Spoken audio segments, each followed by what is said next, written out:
میدان احد خون، گرد اور تلواروں کی جھنکار سے گونج رہا ہے۔ شیر خدا حضرت حمزہ رضی اللہ تعالی عنہ شہید ہو چکے ہیں۔ ایسا لگتا ہے کہ شاید مسلمانوں کے قدم ڈگمگا جائیں، لیکن نہیں، یہ وہ لوگ تھے جن کے دلوں میں ایمان تھا۔ حضرت حمزہ رضی اللہ تعالی عنہ کی شہادت کے باوجود مسلمانوں کے وار مزید تیز ہو گئے۔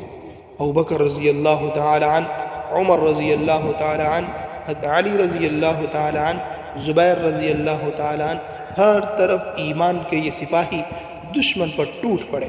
اور پھر ایک نیا دلہا جو ابھی اپنی بیوی کے پاس تھا، اچانک اذان جہاد سنتا ہے اور بستر چھوڑ کر تلوار اٹھا لیتا ہے۔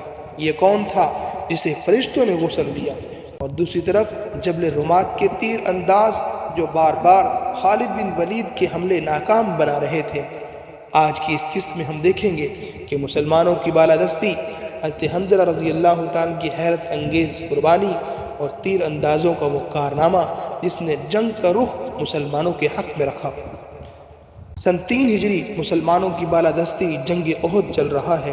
حضرت حمزہ رضی اللہ تعالیٰ کی شہادت مسلمانوں کے لیے بہت بڑا صدمہ ہے، لیکن اس عظیم نقصان کے باوجود جنگ میں مسلمانوں ہی کا پلہ بھاری ہے۔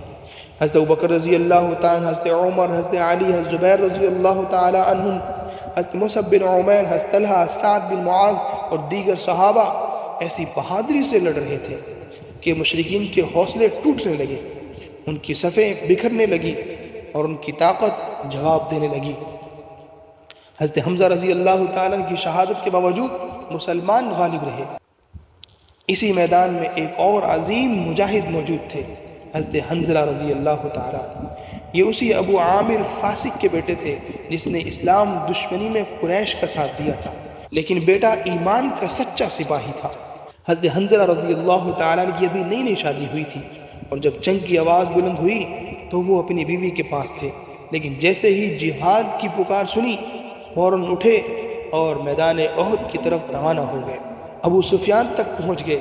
جب جنگ شدت اختیار کر گئی تو حضرت حنظلہ رضی اللہ تعالیٰ عنہ دشمن کی صفیں چیرتے ہوئے سیدھے ابو سفیان تک جا پہنچے اور قریب تھا کہ اسے ختم کر دیتے، لیکن اللہ نے ان کے لیے شہادت منتخب فرما رکھی تھی۔ جیسے ہی انہوں نے تلوار بلند کی، شداد بن اوس نے اچانک حملہ کر دیا، حضرت حنظلہ رضی اللہ تعالیٰ عنہ شہید ہو گئے۔ یہی وہ عظیم صحابی ہیں جنہیں بعد میں غسیل الملائکہ کہا گیا، یعنی وہ جنہیں فرشتوں نے غسل دیا۔ جبل رمات پر موجود مسلمان تیر انداز بھی تھے جو جنگ میں اہم کردار ادا کر رہے تھے۔ خالد بن ولید رضی اللہ تعالیٰ عنہ جو اس وقت تک مسلمان نہیں ہوئے تھے، وہ مکی شہ سواروں کی قیادت کر رہے تھے، اور انہوں نے کوشش کی کہ مسلمانوں کے بائیں بازو کو توڑ کر پیچھے سے حملہ کیا جائے۔ ابو عامر فاسق بھی ان کی مدد کر رہا تھا۔